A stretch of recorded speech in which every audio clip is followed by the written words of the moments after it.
Welcome to the Great African Leadership Series, where we feature great inspirational speeches and quotes from African leaders.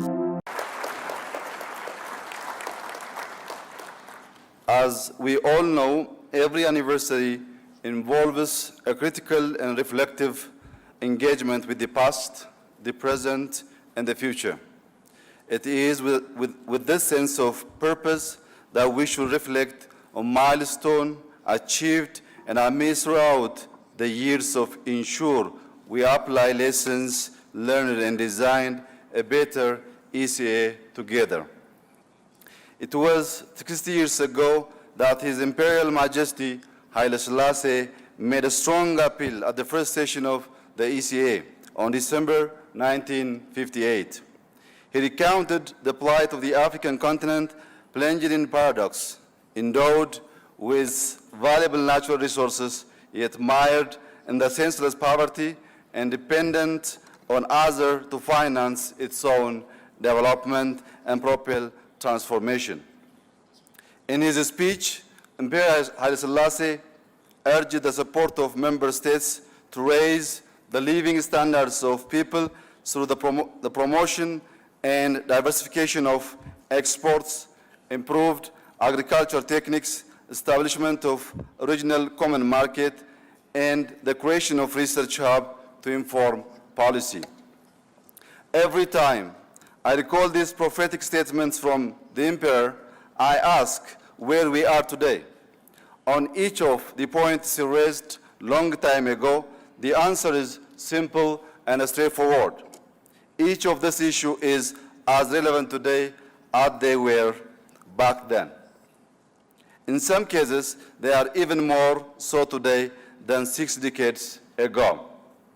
Food security is far from assured, and our regional and continental economic integration programs are far behind where they need to be. I can go on and on. However, I'm with you today to not merely recount the past, but to celebrate our collective achievements, of which there are many. Importantly, I am also here to challenge us to learn from history and look into future by exercising wisdom that comes with maturity. The Economic Commission for Africa had indeed been at the forefront of cutting-edge policy research, thought leadership, and advice since day one. In fact, it has been our very own in-house think tank that helped us champion our continental aspiration with the deal of a missionary. However, in the spirit of the African unity, the ECA did not work alone.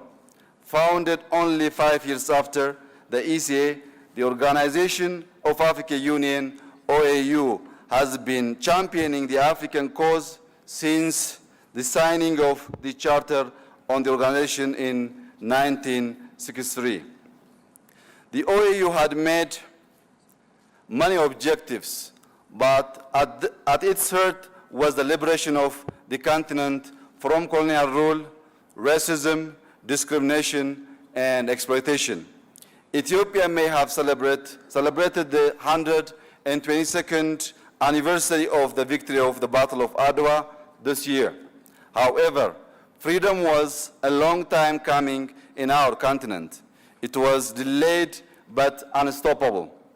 African independence leaders helped orchestrate and intensify the struggle to bring freedom to the entire continent throughout the decades. The OAU was spectacular in that regard. Unfortunately, despite expelling our colonial oppressor out of the continent, we started turning increasingly against each other. We dumped our spirits and conflicts became the norm. We even became highly valued customers for weapon manufacturing companies around the world until we learned our lesson at a very high cost. Slowly and steadily, we started developing homegrown means to prevent and to resolve our conflicts by ourselves. The transformation of the organization of African unity into the African Union was a turning point in this respect.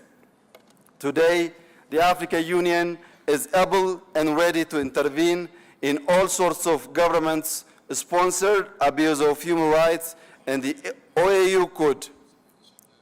It also does not recognize any leader who comes to power through non-constitutional means.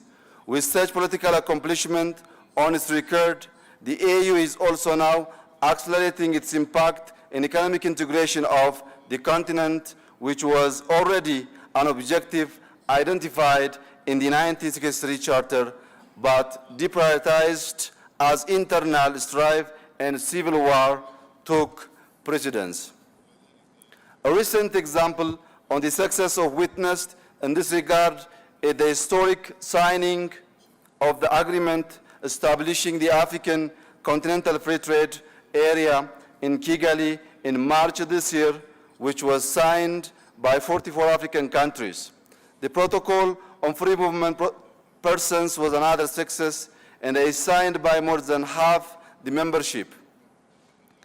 The opening of our skies with launch of the single African air transport market is yet another addition.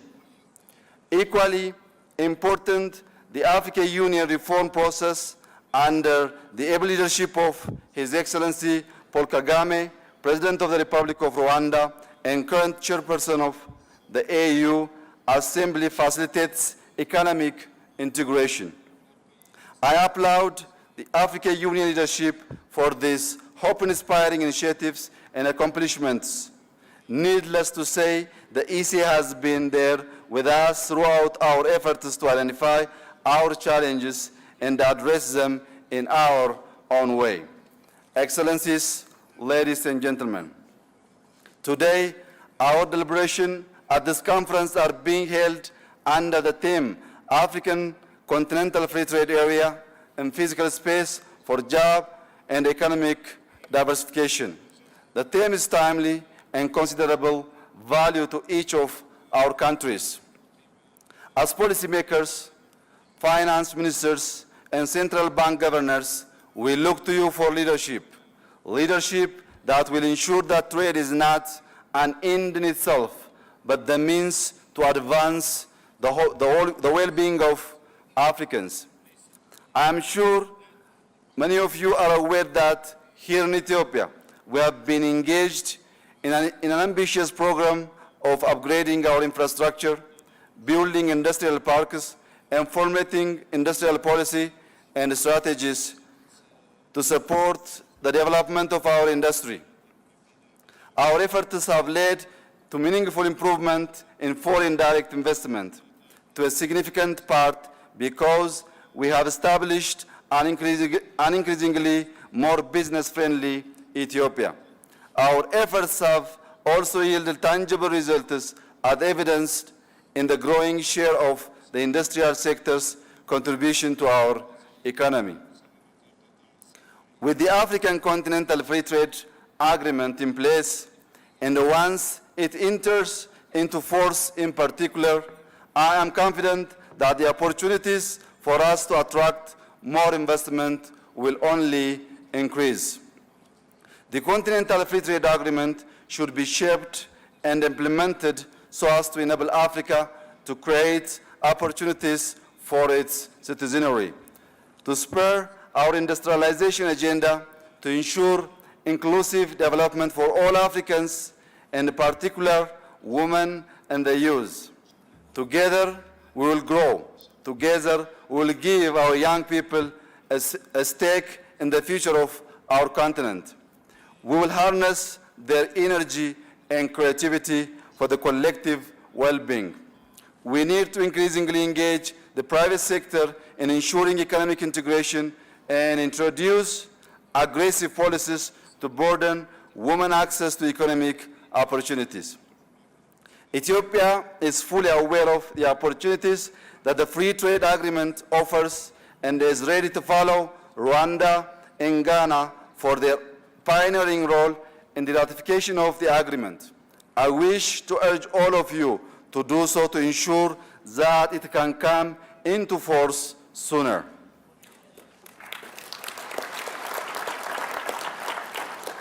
Ladies and gentlemen, imagine the progress we could make if we silenced the guns, empowered our communities, and built a stronger institution. Imagine if you don't radiate a negative energy. Imagine if you don't invest all our resources to kill each other. Imagine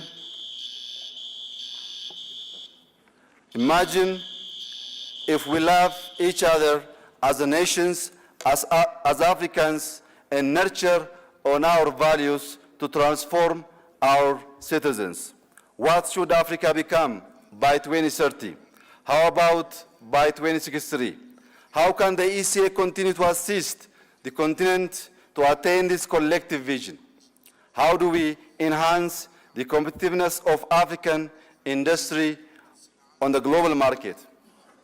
How do you foster South-South and North-South economic cooperation? Ministers, governors, experts, ladies and gentlemen, we must all employ our talent to build a competitive Africa. The African Continental Free Trade Agreement is in fact an important step that has heralded the establishment of the world's largest free trade area. On this anniversary, ECA shall look back with pride and look forward with hope. ECA shall marshal all its resources to support the African Continental Free Trade Agreement. ECA has been with us for 60 years. I am confident it will be there for the next phase of African development. I thank you for your attention, and I declare the conference is officially opened. Thank you very much. And share this video with friends and family to support the channel.